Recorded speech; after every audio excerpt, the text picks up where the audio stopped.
வணக்கம் நண்பர்களே. தமிழக அரசியல் வரலாற்றில் பல தலைவர்கள் வந்துள்ளனர். ஆனால் ஒரு தலைவர் மட்டும் முற்றிலும் வேறுபட்டவர். அவர் பெரிய பட்டப்படிப்பு படிக்கவில்லை, ஆங்கிலத்தில் சரளமாக பேசவில்லை, ஆனால் மக்களின் மனதை படிக்க தெரிந்தவர். அவர்தான் பெருந்தலைவர் காமராஜர்.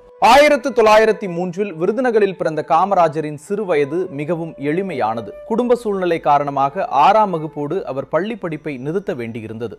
ஆனால் நாட்டின் சுதந்திர தாகம் அவரை ஈர்த்தது. மகாத்மா காந்தியின் கொள்கைகளால் ஈர்க்கப்பட்டு சுதந்திர போராட்டத்தில் தீவிரமாக குதித்தார். உப்பு சத்தியாகிரகம் முதல் வெள்ளைனே வெளியேறு இயக்கம் வரை பல போராட்டங்களில் பங்கேற்று சுமார் 3000 நாட்கள் சிறை தண்டனை அனுபவித்தார்.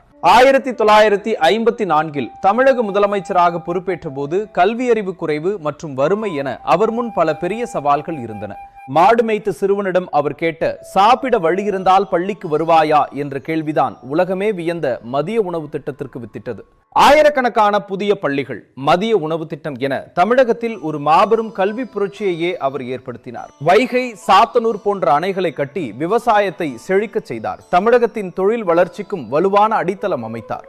அதிகாரத்தின் உச்சத்தில் இருந்தும் இறுதி வரை சொந்த வீடு கூட இல்லாமல் எளிமையின் சிகரமாகவே வாழ்ந்தவர் பெருந்தலைவர் காமராஜர். இந்தியாவின் பிரதமர்களை தீர்மானிப்பதில் முக்கிய பங்கு வகித்ததால் அவர் அனைவராலும் கிங் மேக்கர் என்று மரியாதையுடன் அழைக்கப்பட்டார். அரசியல் என்பது அதிகாரம் அல்ல, அது ஒரு புனிதமான சேவை என்பதை தனது வாழ்நாள் முழுவதும் நிரூபித்தவர் அவர். நன்றி.